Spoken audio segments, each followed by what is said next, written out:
আসসালামু আলাইকুম। ফিক্সপার ট্রেনিং সেন্টারে আপনাদের স্বাগতম। আমাদের শিক্ষার্থীরা এভাবে ফিল্ডে গিয়ে সরাসরি কাজ করে। আমরা ট্রেনিং সেন্টারের পাশাপাশি থিওরি ক্লাসের পাশাপাশি প্র্যাকটিক্যালগুলো সরাসরিভাবে করাই। তো আপনারা যারা ভাবছেন যে এসি ফ্রিজে কাজ শিখবেন, তারা আমাদের ট্রেনিং সেন্টারে ভর্তি হয়ে কাজ শিখতে পারেন।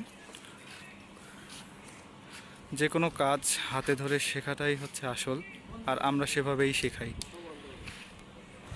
আমাদের ট্রেনিং সেন্টারে থিওরি ক্লাসের পাশাপাশি যখন একজন শিক্ষার্থী এভাবে ক্লায়েন্টের বাসা বা অফিস বা যে কোনো ফিল্ডে এসে কাজ করে, তখন তারা ক্লায়েন্ট হ্যান্ডেলটা শিখে যায় খুব ভালোভাবে, কীভাবে ক্লায়েন্ট হ্যান্ডেল করা লাগে। তো সব কিছুই আমরা শেখাই। তো অনেকেই আছে যারা কাজ শিখে বিদেশে যায়, বা অনেকে আছে কাজ শিখে উদ্যোক্তা হয়, তাদের জন্য একটা পরিপূর্ণ গাইডলাইন আমরা প্রোভাইড করি আমাদের ট্রেনিং সেন্টার থেকে। আপনারা যারা একটি ভালো ট্রেনিং সেন্টার খুঁজছেন যেখানে থেকে আপনারা কাজ শিখতে পারবেন ভালোভাবে, তারা আমাদের ট্রেনিং সেন্টারে ভর্তি হয়ে কাজ শিখতে পারেন। ধন্যবাদ পুরো ভিডিওটি মনোযোগ সহকারে দেখার জন্য।